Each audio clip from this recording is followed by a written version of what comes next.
Good evening, everyone, and welcome. My name is Katie Hinman, and I am the director of the Dialogue on Science, Ethics, and Religion here at the American Association for the Advancement of Science. It is my pleasure to welcome you on behalf of AAAS and the Dialogue on Science, Ethics, and Religion to the 2024 December Dialogues program. Each year, the December Dialogues is an opportunity to engage in conversation around a subject at the intersection of science, religion, and society.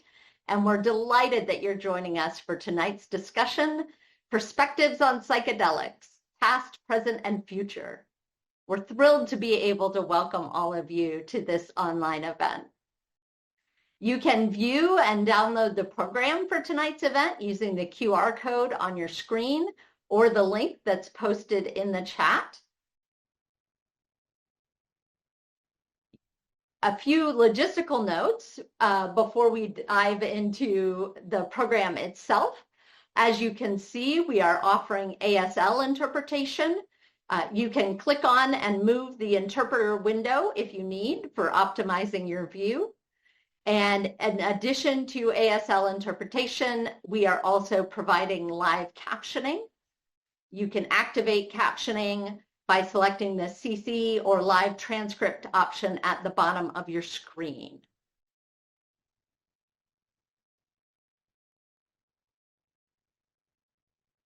Excuse me for just a moment. I just want to make sure that our captioner is in fact in. I believe so. Wonderful. So this event is being recorded. The recording will be posted early next year on sciencereligion.dialogue.org, and I hope that you will check it out when we post it. As we begin tonight's program, although we are online, I want to acknowledge the land on which we are sitting. Land acknowledgements are an important step to help undo Indigenous erasure and to tell a more complete truth about our history. So Dozer is based in Washington, D.C., which is the unceded lands of the Piscataway, Pamunkey, and Nacotchtank or Anacostan peoples, who are the traditional stewards of this land. While there are no longer any Nacotchtank or Anacostans, there are still Piscataway and Pamunkey in the area and other native peoples. There's a state-recognized tribe called the Piscataway Conoy, and you can visit their website at piscatawayconoytribe.com to learn more about them. These types of acknowledgements are just a very small step toward creating collaborative, accountable, ongoing, and respectful relationships with Indigenous peoples and nations. You can visit native-land.ca to learn more about Indigenous communities in your own area and across North America. And so we encourage you to think about ways to build relationships with these communities and to actively support them. In particular, since we are part of a science institution, we encourage you to think about the ways that science has harmed and continues to harm Indigenous peoples and others who have been underrepresented in and marginalized by the scientific enterprise, and the power that we have to stop and repair this harm and to do better moving forward. As we acknowledge this history and this present, we are called upon to work toward justice, equity, and liberation for all. Again, I want to welcome you on behalf of AAAS. The American Association for the Advancement of Science is the world's largest general scientific society and the publisher of the science family of journals. And the membership of AAAS represents scientists from all fields and disciplines. And our mission is to advance science and innovation throughout the world for the benefit of all. In 1995, AAAS established Dozer, the Dialogue on Science, Ethics, and Religion, to foster dialogue between scientific and religious communities on issues of science, technology, and society. And the Dozer program does this in a variety of ways. We host events and engagements with faith communities, seminaries, and houses of worship. We host workshops for scientists on how to more inclusively engage with and learn from faith communities. And we provide public events such as this one as well as resources, including videos, profiles of scientists, guides that highlight areas at this intersection of science and society. Our focus is on bringing people together, creating space for dialogue and discussion, identifying shared values, and recognizing that we won't always come to agreement, but hopefully can increase trust, provide room for co-creation, and achieve understanding and respect. I just want to highlight a few of the activities that Dozer is involved with currently. Our Engaging Scientists and Faith Communities initiatives support scientists, educators, and communicators in thoughtful, inclusive science communication and engagement activities. That includes hosting events at scientific society meetings, like this week's American Geophysical Union meeting, working with informal science learning institutions to explore opportunities for engaging with faith communities in their areas, providing workshops for scientists and science communicators, and profiling scientists who are working with faith communities. And our science and theological education initiatives prepare future religious leaders to engage with their congregations about topics and issues in science, building networks between seminary faculty and scientists, and supporting opportunities for science discourse in the theological education community. We provide grants for seminaries and other theological education institutions, including our current climate science in theological education grants. We develop resources to foster conversation, like our Science the Wide Angle and Humans and Race series. And we work with continuing education providers to provide programs for helping faith leaders bring science engagement into their ministry contexts. And you can find all of these resources on our website, sciencereligiondialogue.org. I do just want to highlight a couple of places that you can find Dozer in the next few months. Tomorrow, if you are in the Washington, D.C. area, I hope you will join us for a mixer tomorrow evening at 5:30 p.m. here at AAAS headquarters for folks who are interested in conversations around science, religion, and society. And the mixer is being held in conjunction with the American Geophysical Union's annual meeting, which is being held in DC this week. If you're attending that meeting, there are two events tomorrow highlighting the important impact of efforts to bridge faith and science communities in addressing global climate change.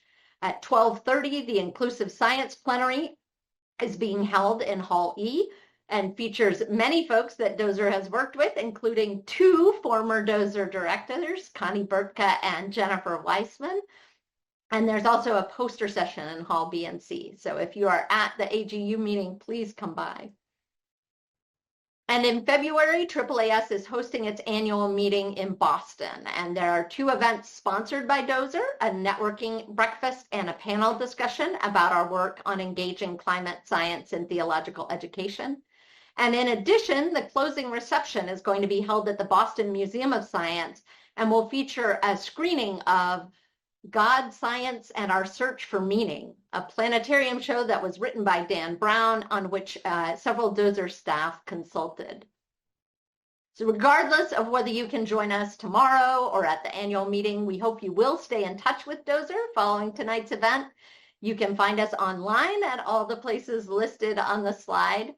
And also want to point out that Dozer's work is funded not only through grants, but also through generous donations of people like you. So you can support Dozer by making a donation through AAAS.org/support-Dozer. But as we dive into the real reason we're here, just a few logistical reminders. As I mentioned, you can find the event program online following the QR code on your screen or the link in the chat. And after the introduction of our speakers, we'll have opening remarks from each of our panelists, followed by a moderated discussion, and then we'll have time for Q&A from the audience. We'll be using Zoom's Q&A feature to collect questions, so you're welcome to submit questions through that at any time during the program. You will also be able to view and upvote other people's questions, so that will help questions that have a lot of interest rise to the top. So I'm thrilled to introduce the topic for tonight's program, Perspectives on Psychedelics, Past, Present, and Future. Psychedelics are an umbrella term for a group of substances that can change or enhance perception, mood, and cognitive processes.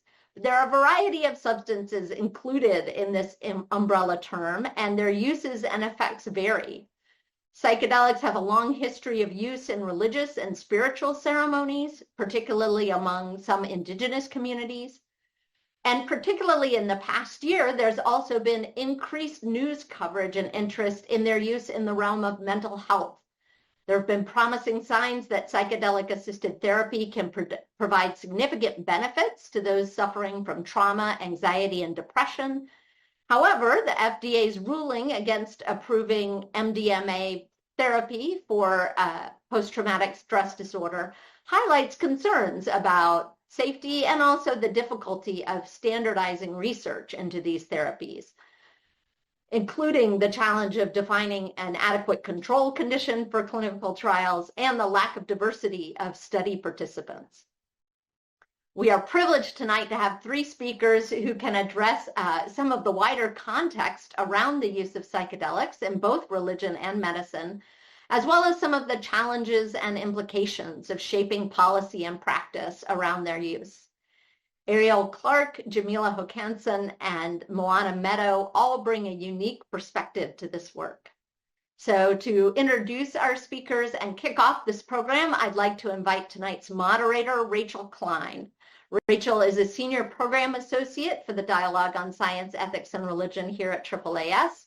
She has a bachelor's degree in brain and cognitive sciences from MIT and a master's in pharmacology from Boston University. She joined AAAS in 2017 as assistant editor for the journal Science Robotics and has been part of the DOSER program since 2019. So one last reminder, you can submit questions through the Q&A throughout the program. And now I will turn it over to Rachel. Thank you, Katie, and welcome everybody. I'm really excited for our program tonight, and thank you all so much for coming. As Katie mentioned, I'm going to introduce our speakers, and then they will each talk for about 5 or 7 minutes, and then we will start with some moderated discussion by me, and then move on to audience Q&A through the Zoom feature, as Katie mentioned. So I will start with Ariel Clark. Ariel is an Odawa Anishinaabe attorney working in collaborative spaces of reemergence. And as part of her advocacy, that is also a prayer, can the overculture legalize psychedelics to help facilitate healing in a good way and do less harm to Indigenous communities and the medicines themselves? She's co-producing a series and related resource library on legal frameworks and ethics through the Psychedelic Bar Association, an organization she co-founded in 2021. For over 15 years, Ariel has advised business organizations, nonprofits, government agencies, tribes, practitioners, and providers regarding cannabis and other plant medicines and psychedelics, and recently joined the board of Benefit Honoring, an Indigenous-led organization dedicated to building a global community rooted in Indigenous traditional lifeways and biocultural preservation. Ariel has written on rights of nature as a vehicle to protect sacred plants and traditional cultural knowledge, and she regularly lectures at universities and law schools on ecological justice, drug policy reform, and Indigenous rights. She's also honored to be in study of Indigenous peacemaking ways. She has a BA from the University of Michigan in Religious Studies and a JD from Berkeley Law School. Ariel is an enrolled tribal citizen of the Grand Traverse Band of Ottawa and Chippewa Indians. So she'll be our first speaker, and then we will hear from Dr. Jamila Hokanson, who is a psychiatrist that works with adolescents, young adults, women, and people of color who would benefit from a holistic mental health healing approach. She also conducts research in psychedelic-assisted psychotherapy and ketamine-assisted psychotherapy for obsession-compulsion disorder, depression, and post-traumatic stress disorder. Dr. Hokanson completed her medical training at UT Southwestern Medical School and psychiatric training at Yale University, where she was the chief psychiatry resident. She's completed additional training in integrative psychiatry, as well as MDMA-assisted psychotherapy training for the treatment of PTSD. She's a study physician and co-therapist on several clinical trials for psilocybin-assisted psychotherapy for the obsession-compulsion disorder and major depression disorder, as well as ketamine combined with prolonged exposure therapy for post-traumatic stress disorder. Dr. Hokanson is currently an assistant professor at Yale University Department of Psychiatry, where she's the director of operations for both the Yale Program for Psychedelic Studies and the Yale ENACT Research Group. And then we'll hear from Moana Meadow, who serves as program staff director at the Berkeley Psychedelic Facilitation Certificate Program, where she's overseen curriculum development for the past 3 years. Meadow is trained as an interfaith chaplain and was ordained in 2010 through the Chaplaincy Institute. Over the following 10 years, she completed 4 units of clinical pastoral education, worked as a hospice chaplain and birth doula, and supported hundreds of individuals and groups through psychedelic experiences. She has trained, mentored, and supervised psychedelic facilitators in various contexts, founded a plant medicine church, and serves on the advisory board of the Sacred Plant Alliance, a nonprofit association of churches defending the right to religious exercise through sincere, safe, and ethical ceremonial use of sacraments in the United States. She has sought learning through a variety of indigenous traditions and communities, both in North and South America, and brings a knowledge of healthcare systems, psychedelic healing, and spiritual community.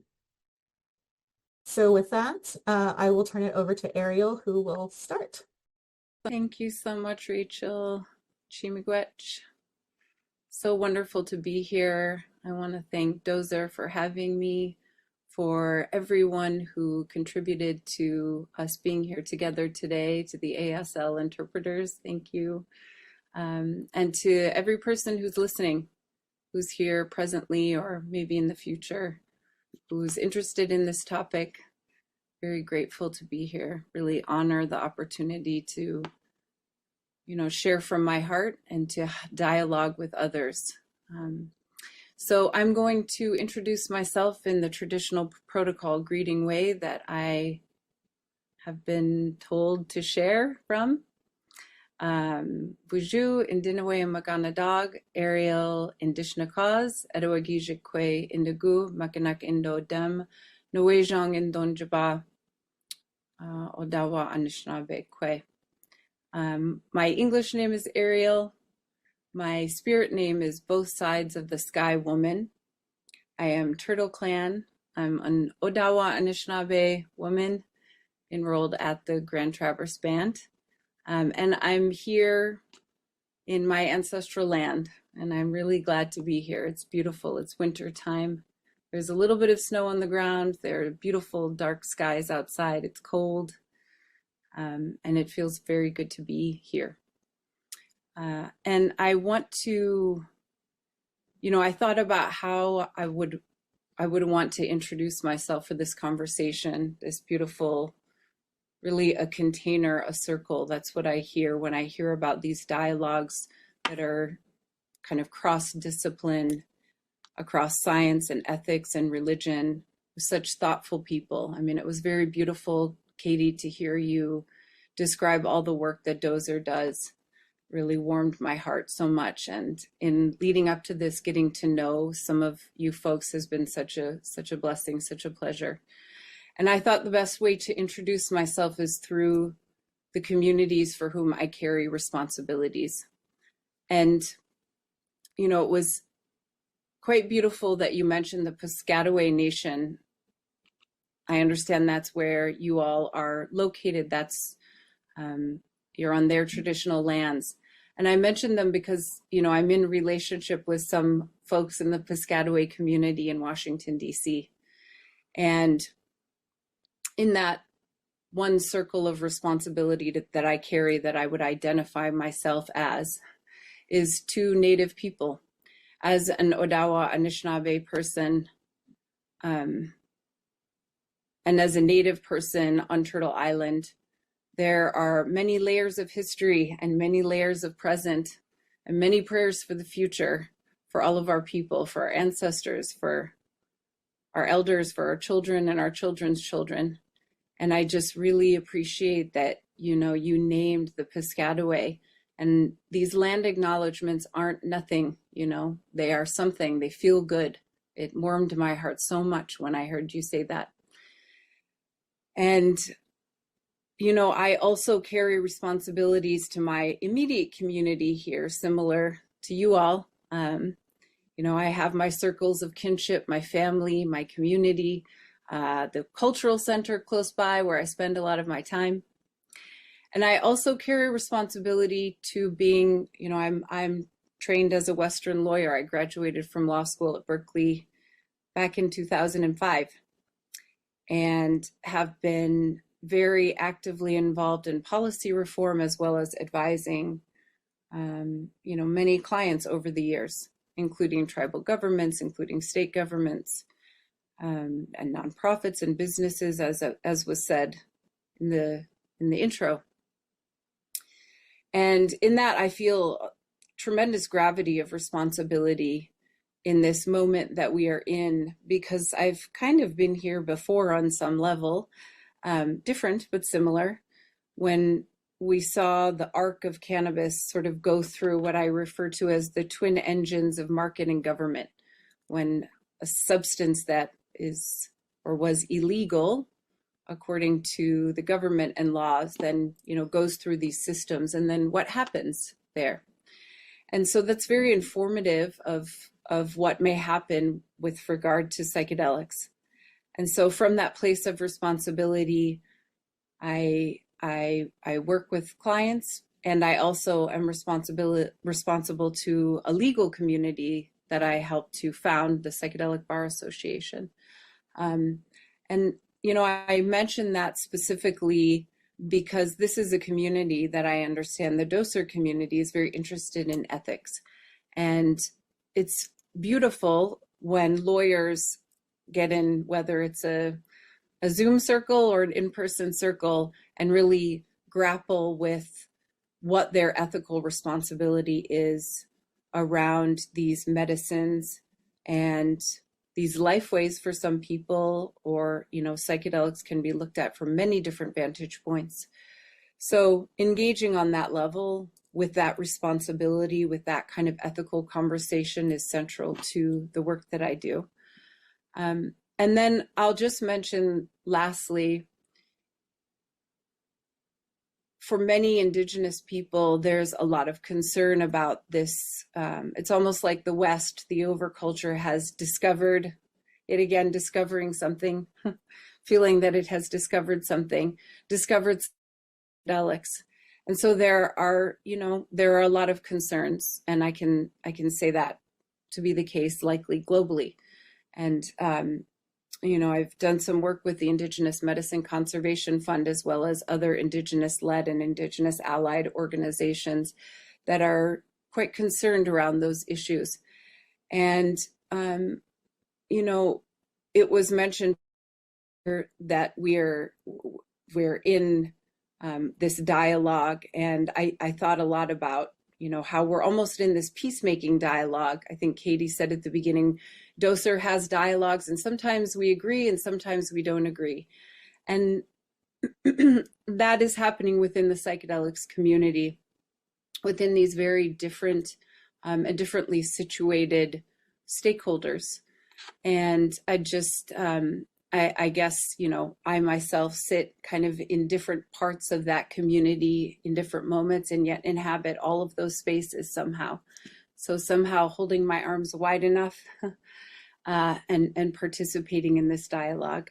And I guess the last thing I'd just like to say is, you know, the sacredness of that dialogue, the sacredness of the circle that we're in, the privilege that I have to engage with these other human beings, these hearts that are beating around these important and really beautiful and complex issues.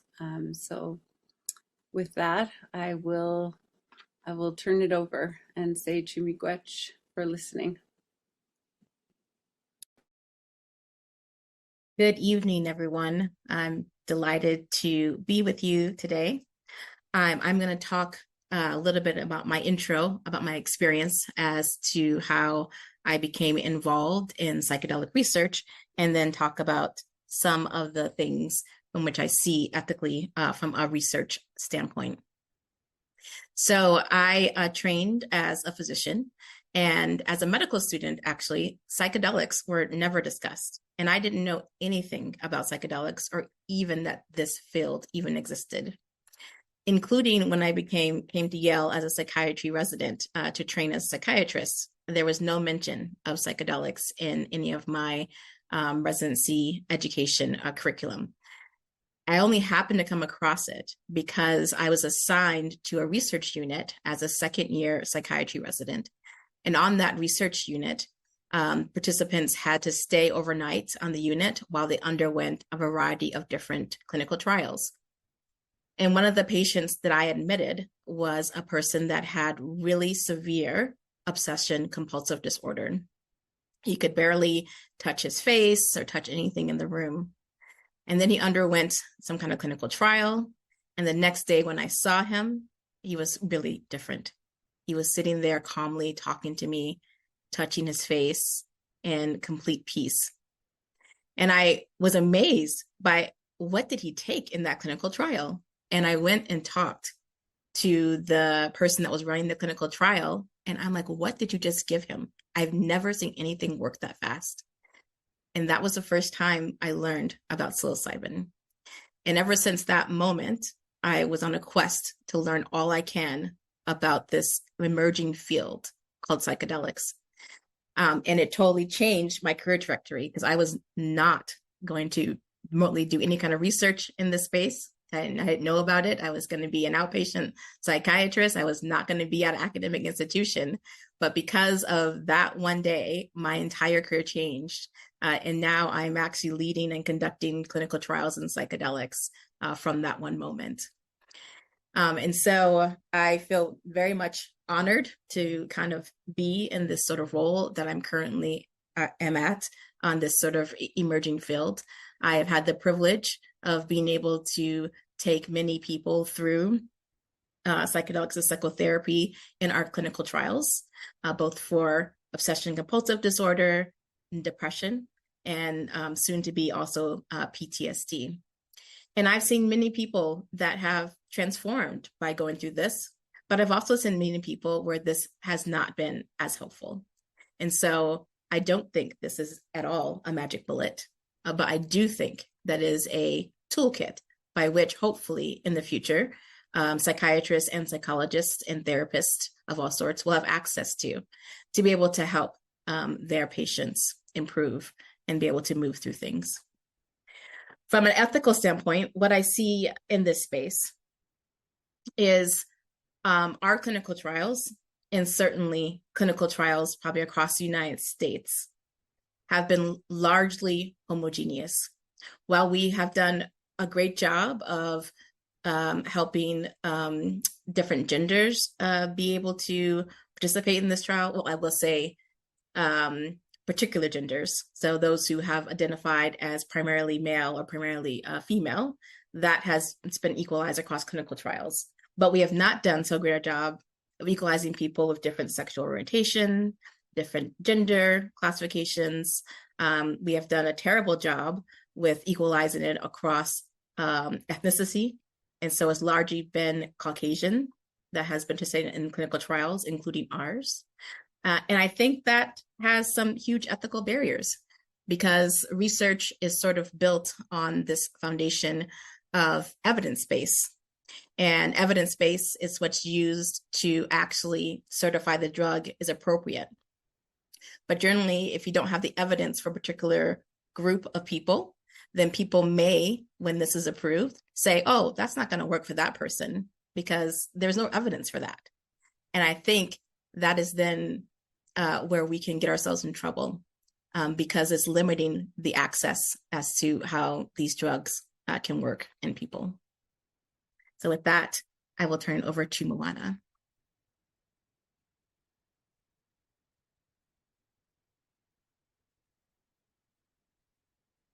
Thank you, Jamila and Ariel. Great to hear from both of you. My name is Moana Meadow, and as Rachel mentioned, I am both a spiritual care provider as well as the program staff director at UC Berkeley's Psychedelic Facilitation Certificate Program. So I have a specific lens that I bring to this work. As a spiritual care provider, I've served people who were in the birthing phase of life, as well as people who were approaching the end of their lives, and also people seeking to recover from trauma that they had experienced during their lives. In my role as an educator, I hold responsibility for creating an educational experience for healthcare and spiritual care professionals that includes both the risks and benefits as well as the applications of psychedelic medicines. So these multiple roles bring kind of the multiple streams of my work and my history together, looking both at the historical use of altered states of consciousness in spiritual traditions from around the world, as well as the different points of entry into those altered states. So different traditions might have used wine or dancing or particular breathing practices, fasting, ritual bathing, meditation, or pilgrimage as ways to enter into sacred relationship and communication with the divine, or their understanding of the world kind of beyond the seen world, whether that's spirits or allies or God or any other figures that are important to them. And some traditions use these psychedelic medicines or sacred medicines as another traditional pathway into those altered states of consciousness.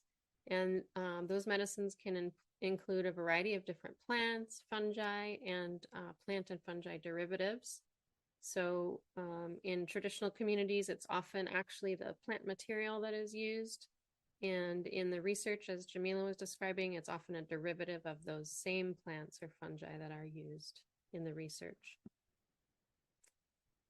When we think about this historical context, we have to also put it in the perspective of the specific political landscape that we're in our country right now. So we have, as Ariel mentioned, particular legal and regulatory realities in our culture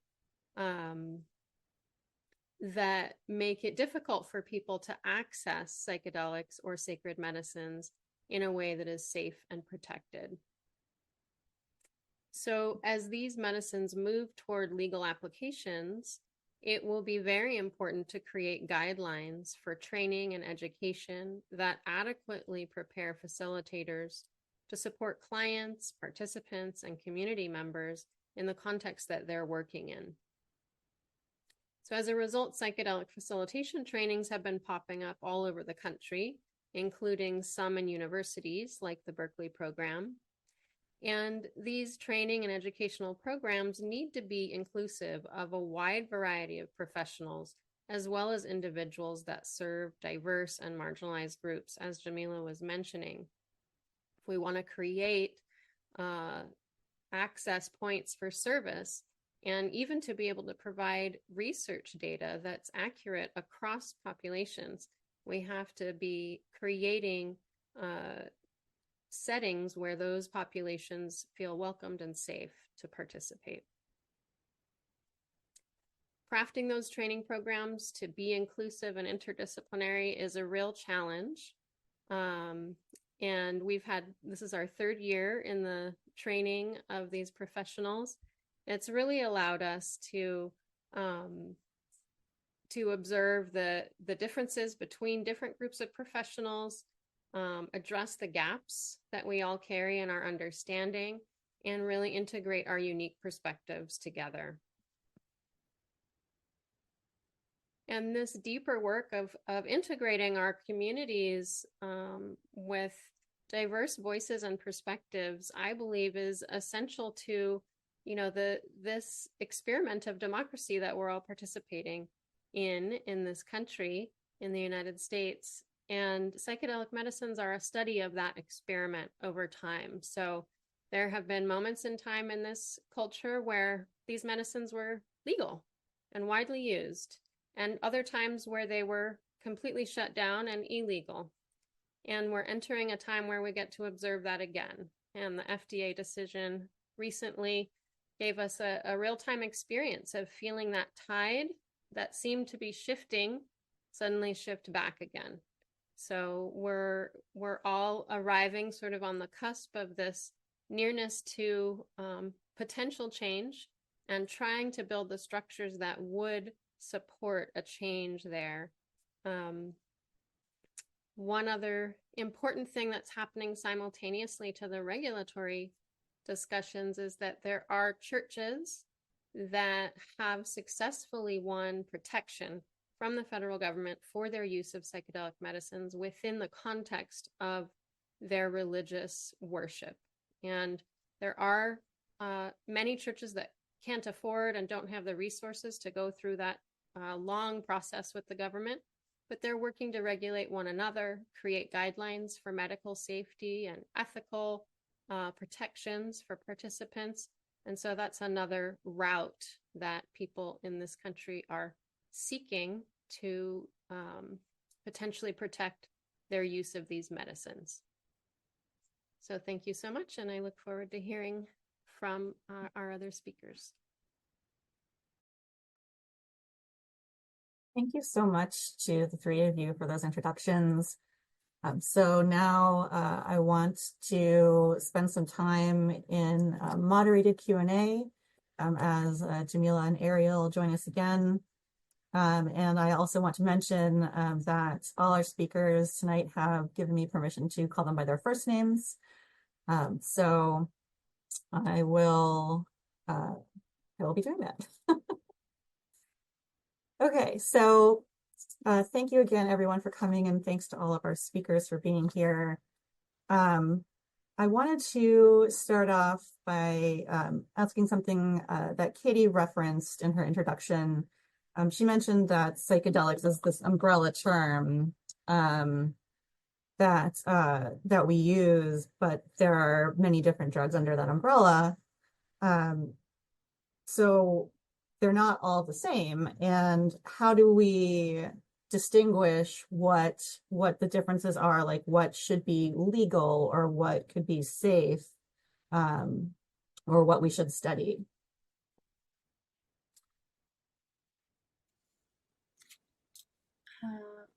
If I may, Please.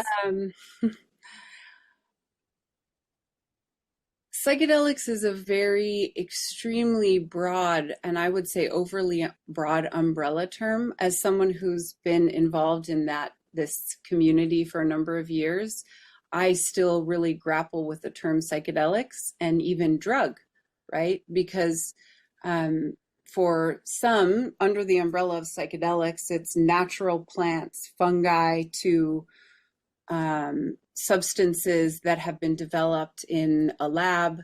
I mean, it really is a very broad umbrella.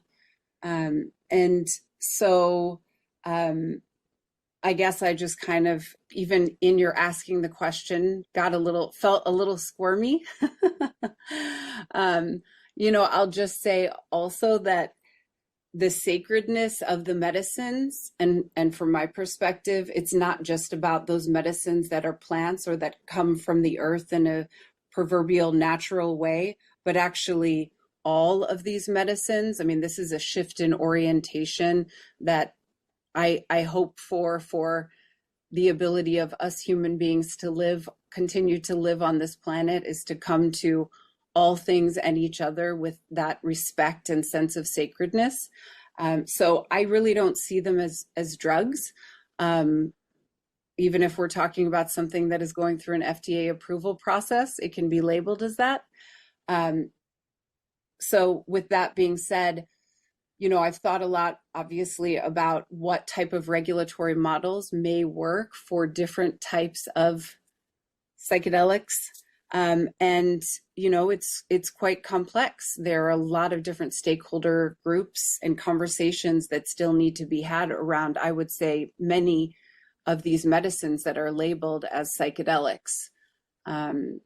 So, for example, with ayahuasca, there are many communities in the global South where this is their, if you want to look at it from an international legal Western perspective, it's their genetic resource under the Nagoya Protocol and certain international laws. Or from an ethical posture, it is that's their cultural relationship and sacredness and relative for whom these communities should absolutely be engaged in whatever type of way that these medicines are, find themselves across this planet. And there are, unfortunate stories of companies being very extractive and trying to patent ayahuasca, despite the fact that 35 indigenous tribes said, we don't want it to look like that. So, it's a great question. And I guess my hope on a lot of levels is that we slow down and have truly, inclusive, thoughtful, listening circle conversations around what legalization, regulation, relationship to these medicines and each other in the process, what that all looks like. Thank you. I also just want to say, like, thanks for pushing back against me saying drugs, because even when I said that, I was like, wait, I don't think that was quite the right word. So I really appreciate that.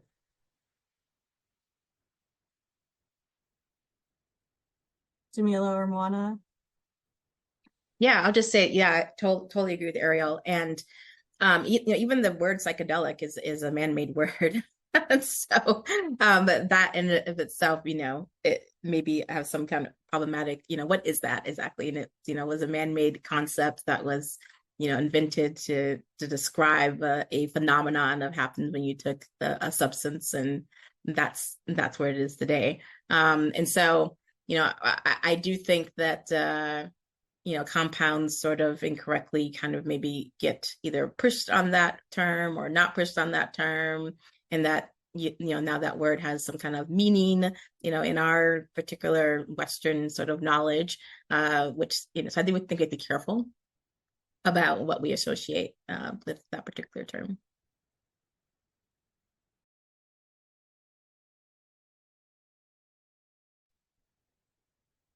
Yeah, I think you probably heard from my introduction that, the way I think about these is as sacred medicines, and it's something that I've explained to my students as well, that a lot of people kind of separate, that's a plant, so that I get it, that's a sacred medicine, but that's a molecule, a weird scientifically created molecule, so that's not, and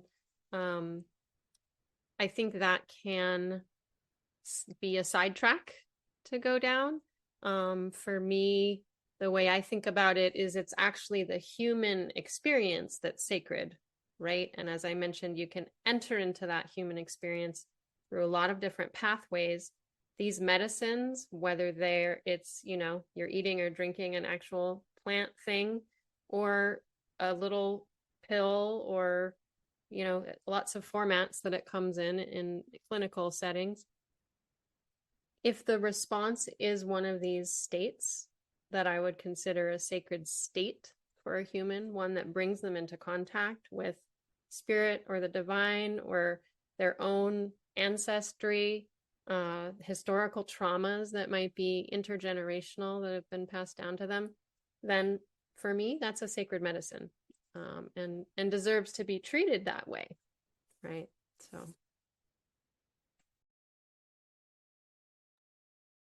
Thank you. So maybe following up on that a bit, then I know Ariel talked a little bit about this, but maybe Moana and Jamila, you can talk a little bit about what an ideal outcome would look like in terms of FDA approvals or availability.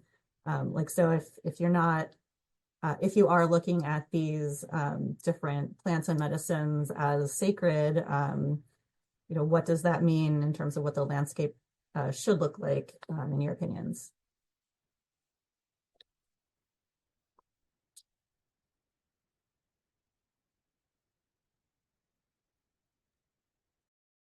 I can go. So yes. So I'll talk more from like a medical lens, which, you know, I do recognize is very limited in terms of how we tend to think about getting things through FDA and prescribing them. So I'm interested in them becoming approved by FDA so that we can, hopefully that leads the path towards them also being covered under insurance. I think that's the only way to be able to make them accessible to all, especially to get you know, Medicare and Medicaid to be the leader and hopefully funding this sort of treatment as a treatment modality. And so from a medical standpoint, what we need to know, that which is kind of funny because we actually already know this because they've been used very, very historically for many, many years. But we just need to show, I guess, in our Western sort of a path that these are safe, that they're tolerable, there's no adverse events, or you know, unplanned outcomes that would happen should a person take of it. We need to understand kind of like the quantity that they need to take in order to have, you know, symptom relief, and that actually is going to help treat whatever symptom they have. Now, having said that, there's a couple of problematic lenses with that. Number one, these compounds, which have been around for thousands of years, right, were not introduced because somebody had a diagnosis of depression or OCD or whatever have you. That was not the intent. But yet we as Westerners are studying them for a particular intent. So that in and of itself is a little bit kind of problematic. Is can you reduce these medicines down just for a certain indication? And what we actually, in fact, because of that question, we have a clinical trial that's looking at, more broadly speaking, not having somebody have a diagnosis actually. So it's the first clinical trial that's more looking at if they have any symptom that is causing them to not function the way that they need to in life, according to their goals, then they can be eligible for our clinical trial. And I think that's probably going forward, like the way that we should probably look at how we help people with this is not necessarily tying it to a particular diagnosis, but it's really about, are you stuck in your life and not able to reach your goals where you want to? And if these can somehow be helpful on that path to do that. And then the other concern I have with this too is that so in order for them to be approved, you have to have then a licensed person or somebody that has some kind of training certification to be able to administer them, which then creates a huge bottleneck, because that means now you have to have a lot of people that are trained and certified and have such whatever degrees that the FDA determines is needed. And so that's going to limit access as to who can get them. And so I think, you know, while it would be great to have them FDA approved, it does create some limitations then to how these will be administered and who has access to them. I can share a little as well. And Jamila, correct me if I misspeak here, but also my understanding is, you know, the way that most drug approvals work is they get approved for one application, and then it's widely expected that they'll be used off-label for many other applications that were not part of their original FDA approval. And some of the challenge that I've heard coming back around psychedelic medicines as they're being used now, especially, for example, with ketamine, which is a Schedule III substance widely used for anesthesia, medical treatments, and now it's being used for anxiety, depression. It's also used for pain. That there is a big concern around off-label use of this medication and a desire to really start kind of containing the use of this medicine. And that could really backfire and prevent people from getting the care that not only they need, but they've also been receiving for a number of years. And if the regulations change, they'll lose access to that care. And so I think it's important to understand, as Jamila was describing, that, you know, the best way, actually, in my understanding, to do good medical research is to approve a drug, because then you can actually do research with it. It's so difficult to research a drug that's not approved that almost no one can afford to do that research. And so it's very, very limited. All these clinical trials are tiny, tiny little groups of people. Whereas if it was approved even for one use, people could start doing more easily and more affordably good research across populations, addressing different uses and applications. So And there's always a process of following a drug after it's approved to track what are the surprises that come out there, if there's any additional concerns to look out for. And so just getting across that one hurdle would make a really big difference. So just to follow up on that a bit, you were mentioning, Jamila, that, you know, it creates this bottleneck if you have to have like these trained practitioners as part of the experience. I mean, what's a good solution to that, or is there one? And I know that like some of the discussion around that has also been around like the difficulty of standardizing care, as Katie referred to earlier, because you have to train all these people and have confidence that they'll be competent in what they're doing. And maybe if you could also talk about a little bit about how that kind of mediation by that trained person affects people's experiences as well.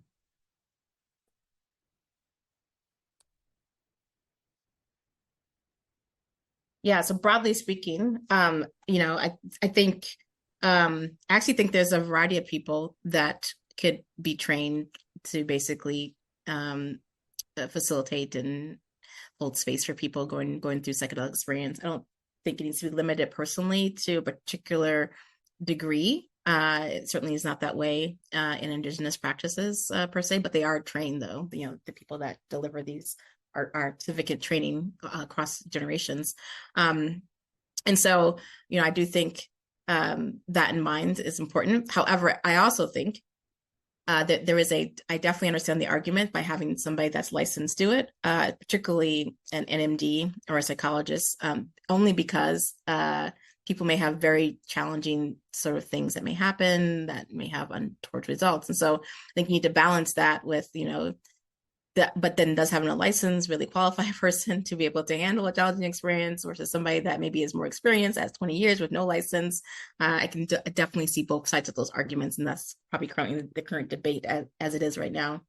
And I think I don't know about how we get around the bottleneck other than to be able to offer this training at a very much a free standpoint to everybody. So you have to embed this in colleges and universities and training programs. It, you know, just needs to be part of the curriculum that people learn and get trained on. Like as a resident, like this should technically be a standard thing. I'm trained on antidepressants and how to administer them. And so, you know, should we not train all psychiatrists, psychologists, any kind of medical practice on how to do these? And people may choose to obviously use that in practice, and people may choose not to.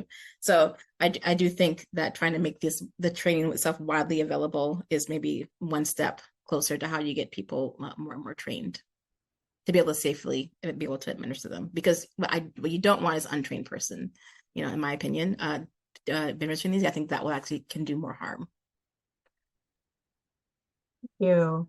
And I kind of wanted to, Ariel, come back to you and ask your thoughts about that, since, you know, Jamila referenced like indigenous communities do have like people that are trained to do this, but obviously in a very different way.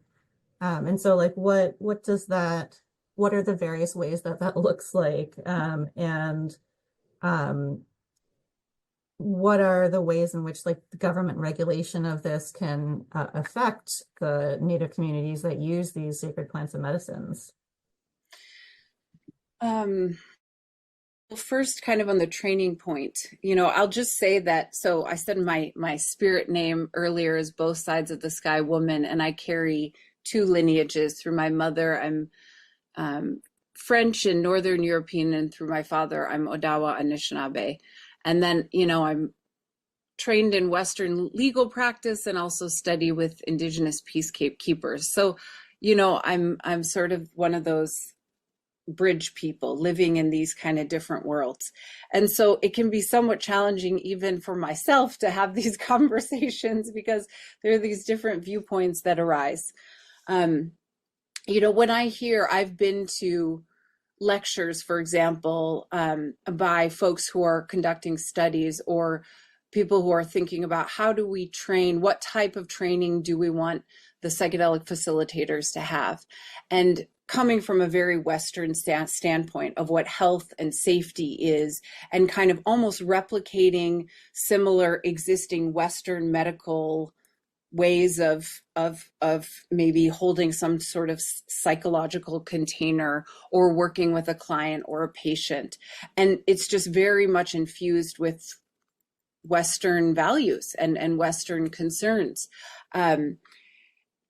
You know, how many training hours, as if having 120 training hours will make such a difference over 40 training hours, which they may. And I'm kind of hearing all of this.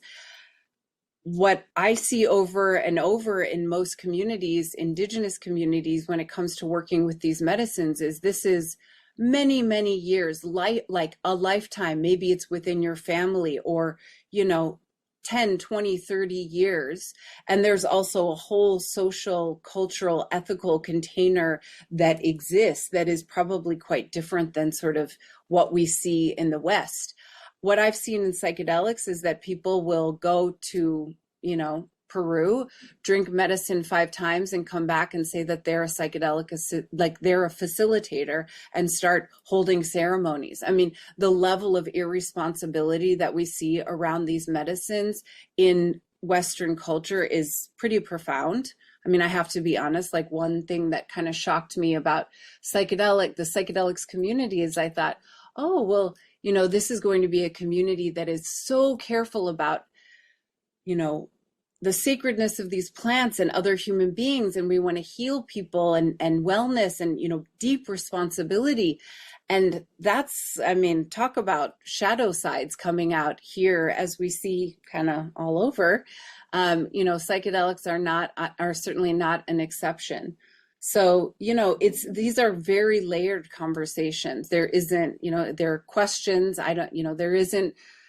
I don't have answers. I think the answers come when we, again, recognize what the challenges are and take the time to slow down in our lawmaking and making other choices to have dialogues. Like I'm really into let's slow down and listen to each other and allow what is something that is better than what we have seen emerge and really reflect the uniqueness of psychedelics coming into contact with Western culture, which is in a way necessarily on some level, there's a lot of clash there and concern in that convergence. And then you asked me another question, but maybe I'm talking too long, so I'll stop. Oh, please, go right ahead. Well, what was the second question that you asked me? Yeah, I've kind of forgotten myself. Well, so it was like, what do you think the effects could be on the Native communities that use these sacred plants and medicines, depending on how the government decides to regulate these substances? Yeah, I'll be brief. I've been meeting with tribal leaders, some of whom are very interested in bringing psychedelics into our communities because we have, I have my own story of living in having life be pretty hard for a long time. And a lot of our community members do as well. And, alcohol use disorder, among many other, physical, emotional, mental, spiritual ailments are rife within our communities. Native people have we have the highest mortality rate. Just the markers for our people are, honestly, like probably the worst among any demographic in this country. So, things are really challenging. So tribal leaders are talking about how can we bring psychedelics into our communities in a careful and responsible way, if these are not medicines that they're already using. And the one concern is, well, we don't want the federal government to come in and raid us or arrest us. And so maybe ketamine is a better choice because it's Schedule 3, as Moana said. Or, if it was rescheduled, we would feel safer as tribal leaders because we can't trust the federal government or state government or county sheriffs, even though they don't have jurisdiction. That certainly doesn't stop them from coming onto tribal land. So there is that on the one hand. Then you have, other tribal leaders who are saying, we don't want any of this legalized, and are totally traumatized about the fact that there's a broader conversation around psychedelics, period, because, of frankly, the inability of the overculture or little brother to hold things in a good and sacred way. And, there isn't a great track record for being a good relative to other human beings, let alone to plants and that which is held as sacred by certain people. It's the extractive versus what is sacred. So it's that there also we see a diversity of viewpoints, certainly. Thank you. So now I want to take some time to answer some of the audience questions that they've put in the Zoom chat, or sorry, not the chat, the Q&A function. And I also want to remind people that you can still submit questions, and you can also upvote other people's questions.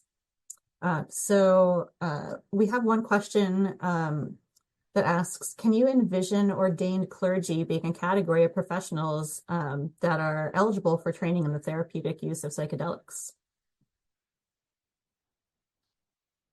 I assume I get to answer this one, but I'm happy to hear from other folks too, their opinions.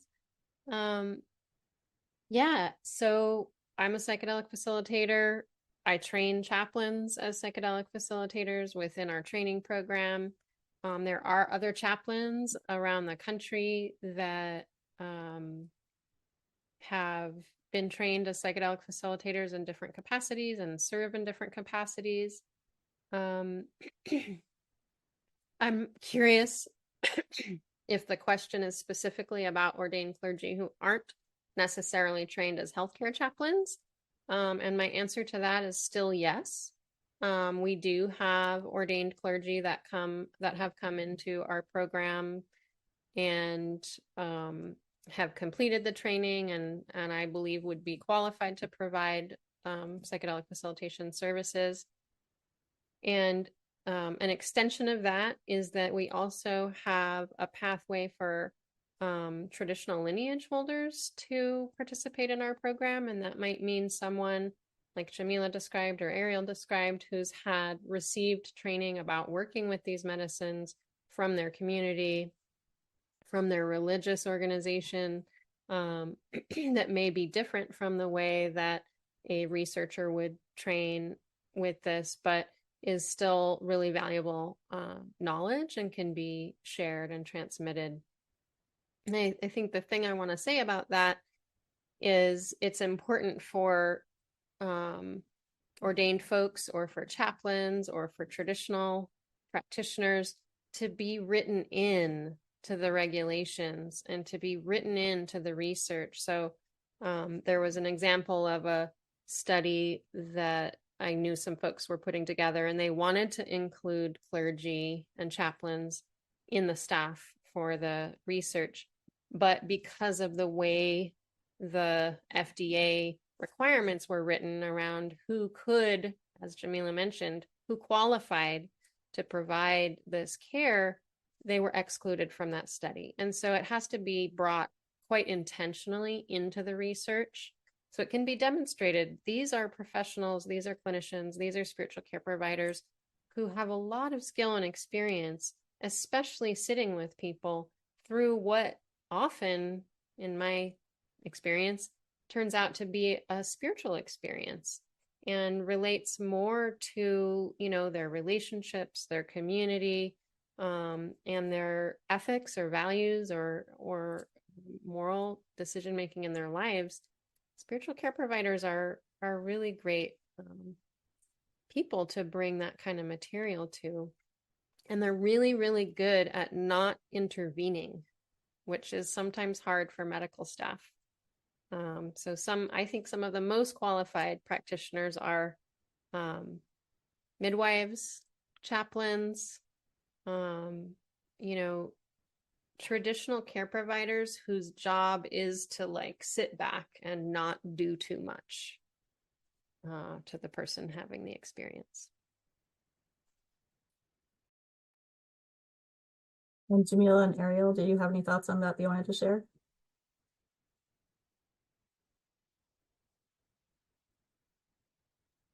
Yeah, I think my only thought is, yeah, I agree with Juana that there's something that definitely has to be written into the legislation in order to allow the FDA to like allow that. But I also will say too, the way in which the clinical trials are designed right now, right, wrong, or indifferent, is that they are an intensive therapy protocol, and that I don't even know if that's really the best protocol for how to deliver these sort of substances. But right now, that is, as unfortunately the reality is that they are just surrounded by incredible. It's not just the fact that they're given us psychedelic compounds, the fact that there's intensive therapy that happens before, during, and after. And so for that reason, it tends to fall on those who are licensed in therapy or what have you. And so I think we need to figure out a design by which is not so heavily maybe involved in the therapy. And I think the therapy, does have benefit. I think as some group of population, that is what they need for sure. They need intensive therapy, and then this is just a compound that is given to them to help facilitate that. But that's only one model, and I think, and we're looking at that model right now. I think we look at other models by which this could be helpful and administered in. And I guess if I could just follow up thinking about different models, community-based models. For example, in Washington, D.C., there's some different communities that are specifically Black psychedelics communities where they are working with medicines and bringing traditional practices as well as modalities that certain community members carry in a very beautiful way. And this makes it so it's not cost prohibitive. You are in that circle of community. And I often hear, we are healed in community. We are healed in that circle, and having that container is so important. So I just wanted to mention that briefly as another way that people are accessing these medicines. Thank you. And so I wanted to ask, there was a question related to, I guess, the kind of spiritual experience that somebody might have when using these substances in a rehab facility to overcome addiction, for example. So, that's more of like a medical setting where maybe the spiritual part of the experience isn't really mentioned. And I know in our preparation for this, Jamila, you talked about that a little bit. And I'd like to get your thoughts on that kind of component or potential component of the experience with psychedelics, as well as hear from Juana and Ariel as well, about like how the spiritual and perhaps more purely medical, if you can actually separate it, components fit together when you're having experiences with these sacred plants and medicines and psychedelics. Yeah, I'll say 2 points about this. One is setting really, I think, influences the person's experience. And setting is like where they're taking, this medicine at. And right now, our setting is a hospital, is where we do most of our dosings. And so, as you can imagine, it's hard to have a spiritual experience in the hospital setting. So I am not surprised that the majority of our participants, that has not necessarily been the case, that they have actually had those, because the setting itself is not conducive to that. And so I think, if you want to have a person maybe tap more into the spiritual side, it really matters the setting by which they're taking this the substance at. And then, having said that, I also would be hence making a case for why you want to maybe have chaplains and other people. If a person has a spiritual experience, I would be shocked I think most of our therapists and doctors would be shocked at how to handle that. I don't think they would know how to handle that, honestly, unless they have a very strong religious background themselves. I happen to have a religious background, very active in my religious community, but I think most of our therapists that we have don't. And so, and not knowing that, but the medicalized model sort of discounts that as something that, it's not scientific, it's can't prove it. Is that really true? So that's my kind of take on the spiritual aspect.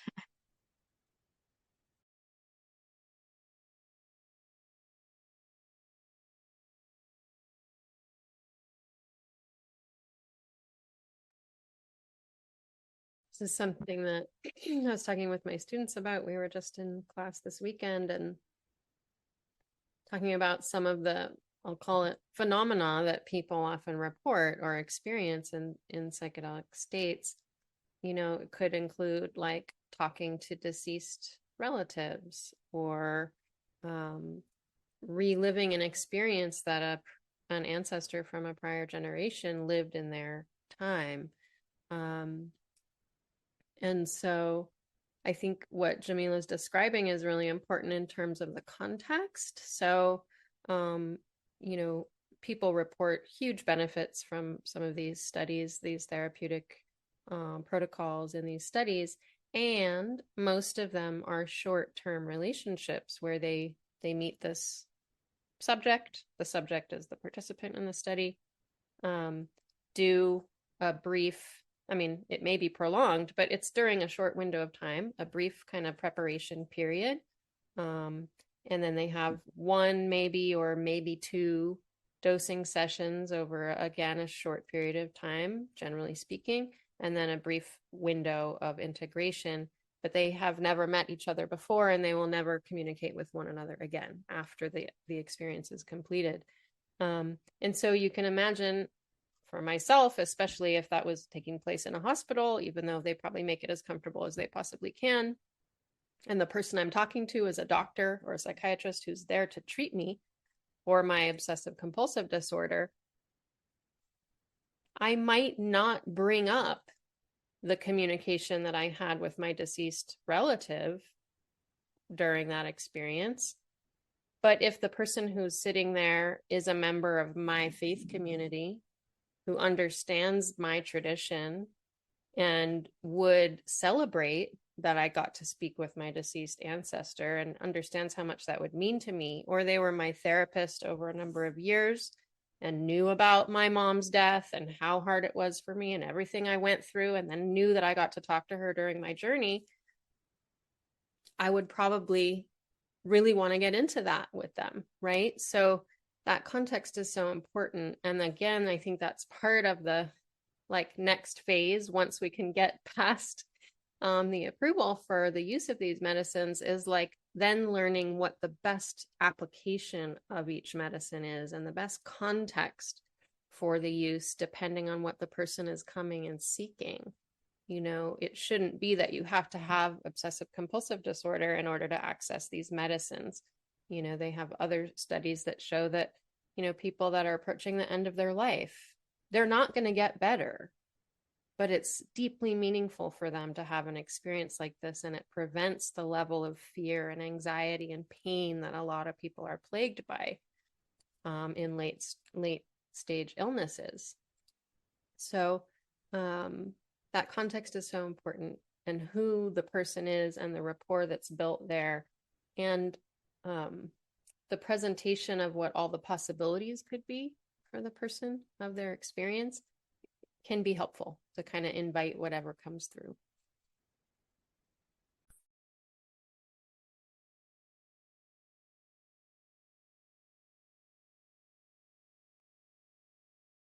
So I also wanted to mention a question that I think kind of fits in with that pretty well. And they ask kind of, what is the power of that kind of spiritual or maybe divine experience or the connection with their ancestors that actually allows somebody to heal in the way that you see?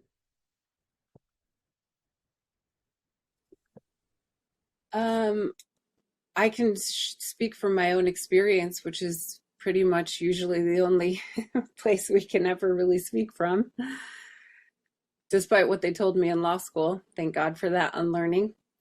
The first time that I drank ayahuasca, I experienced the colonization of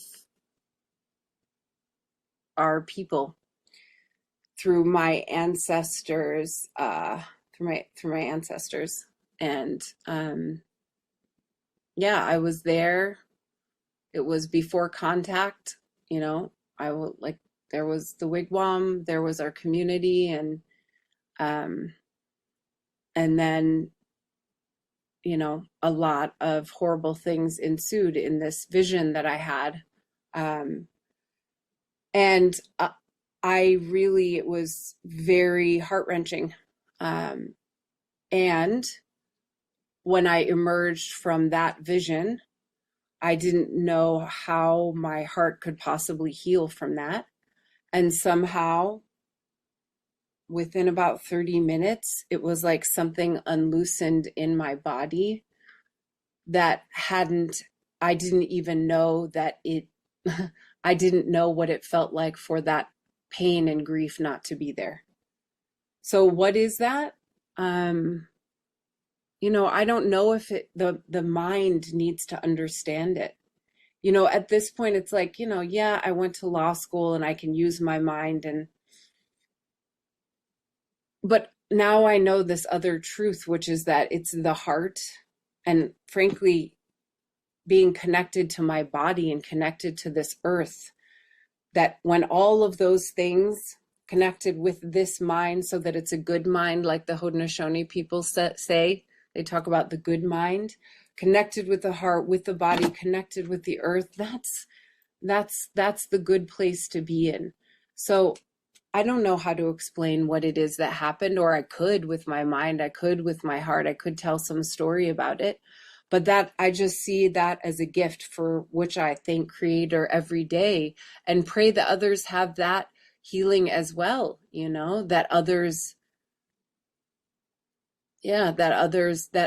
can heal, because we all, no matter what side, no matter which area of, the medicine wheel we're from on this planet, we all have just heaps of hundreds of years of, frankly, probably unseen and unresolved historical trauma, whether you want to call it blood memory from an indigenous perspective or epigenetics from a scientific and Western perspective, and I guess just the last thing is, at this point, I'm just not even interested in conversations with people who are not truly acknowledging the centrality of spirit. If you're just holding science or medicine up here as the only reality, that's just where you're at on the path.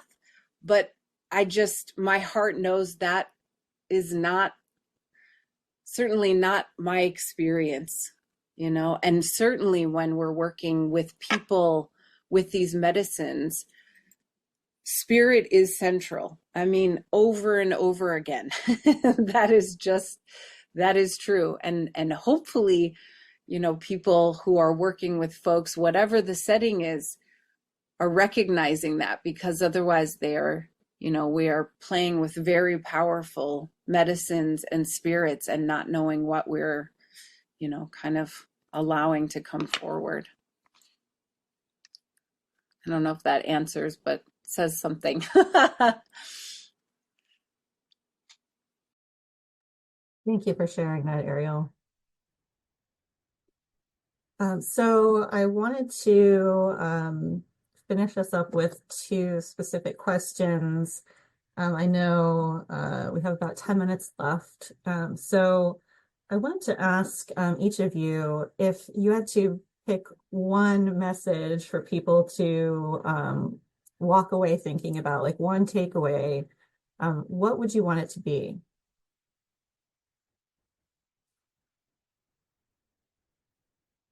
Easy question.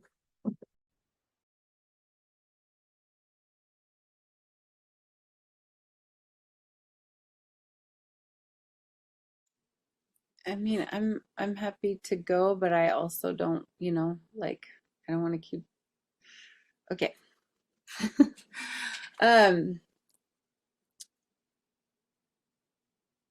It's about sacredness. It's about relationship. It's about how we are relating. If let's say, here you are listening to this dialogue, and maybe you're thinking about taking a psychedelic, or maybe you've taken a psychedelic.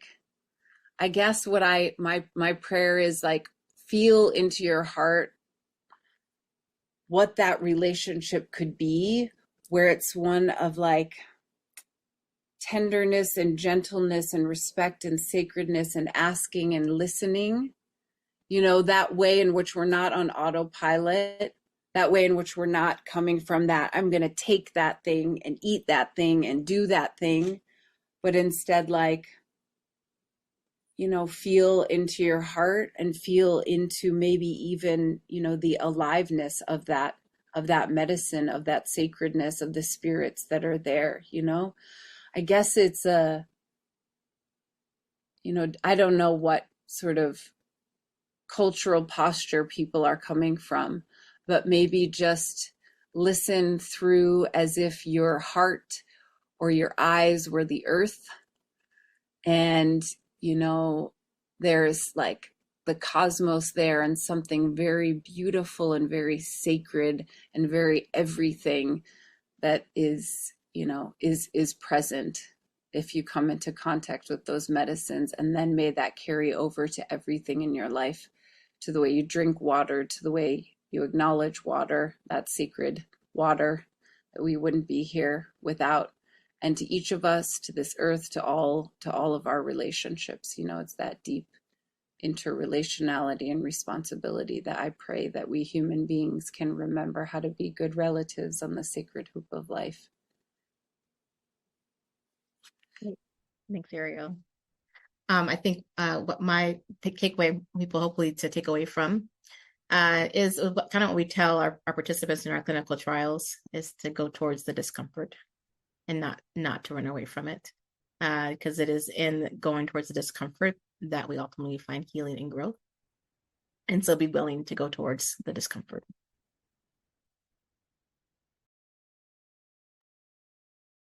Thanks, Jamila and Ariel.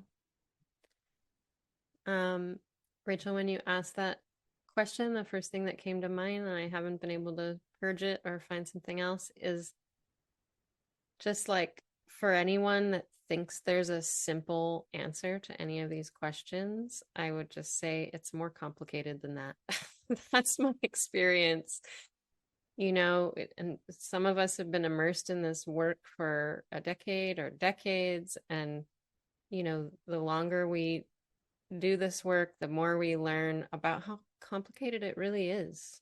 And that there's not a simple way to answer the question of, why does it do that? Or a question that I prefer to think about, which is, why do these medicines even exist? Like, why did something grow from the earth that fits into our brain and that we can eat, that changes how we see the entire world and changes the meaning of life for some people? So my short speech is that it's more complicated than that. Thank you. And I think the last specific thing I wanted to ask before we wrap up is, what's something that gives you hope about either these medicines, plants, substances, or just the people around them?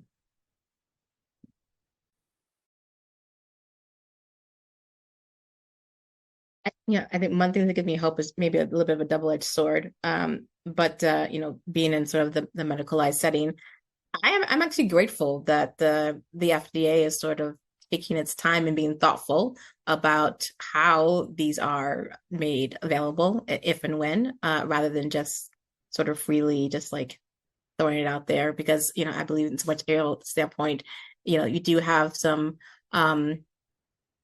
ill-conceived entrepreneurs who would quickly take advantage of these becoming widely available to use for capitalistic gains. And I'm hopeful that by having a more thoughtful process as to how these are introduced, that we can hopefully avoid that predatory behavior, which is very common in our capitalistic Western society, so that these are introduced in a manner that will make it available to all safely, in a manner that's kind of thoughtful.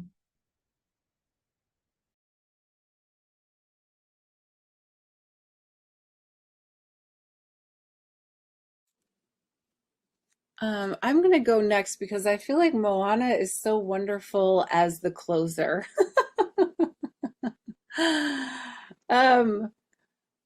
Really, so much gives me hope, every day, so much, this world is us human beings are in quite a deep time. In my community, we know this time is the time of the seventh fire, and this is a deep time for us. But what gives me hope really is like I'm having this conversation with each of you, you know, the hope and love that I hear and care that I hear in all of, you know, everything that you all are saying. So it's, once again, it's the beauty. Isn't it so funny? Isn't it beautiful? It's like the beauty of the human heart gives me hope. And it's also from human beings that we have made some choices, you know, but so many of us are also really waking up deeply to calling in what is asking to be born, you know, some really good way, this really good path, you know, that is full of greenery and kindness. So seeing that, feeling that, honoring each of you, you know, really so much beauty. I just really feel that. Yeah.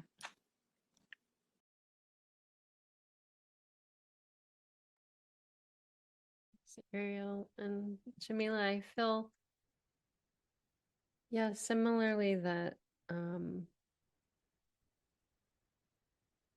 that when we're able to take the time to think about these questions together and really bring our unique perspectives, that hope can grow. And my hope is that, you know, as these medicines are able to gain traction, whether, you know, that's through regulatory processes, which are happening, they're happening in the states, they're happening in the cities, that more of those voices are able to come in, more different folks, different communities, different relationships with these medicines are able to, you know, people are able to feel safe enough to actually share what these medicines mean to them and how they're able to use them with care and respect and sincerity. And that as those stories do emerge, that we'll be able to grow, like in response to them, we'll be able to really craft responsible use of these medicines. I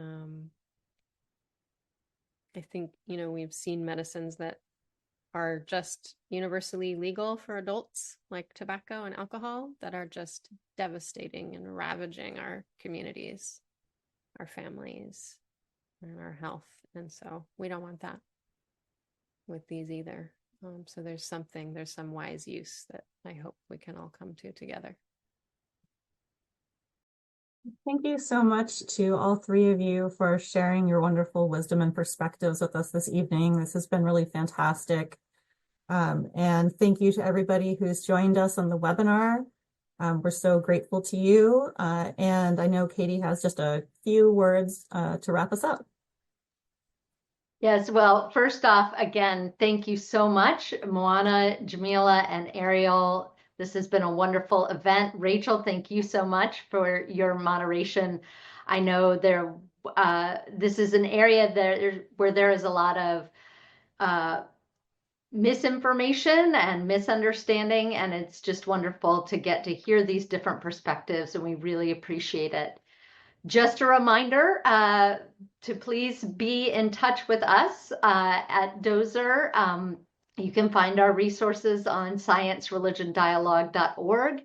And if you are here in the Washington, D.C. area, please do join us for our mixer tomorrow evening at 5:30 at AAAS headquarters. And we will be posting the recording of this event in early 2025. So if you enjoyed this and want to share it with others, it will be available then. Thank you again and have a wonderful evening.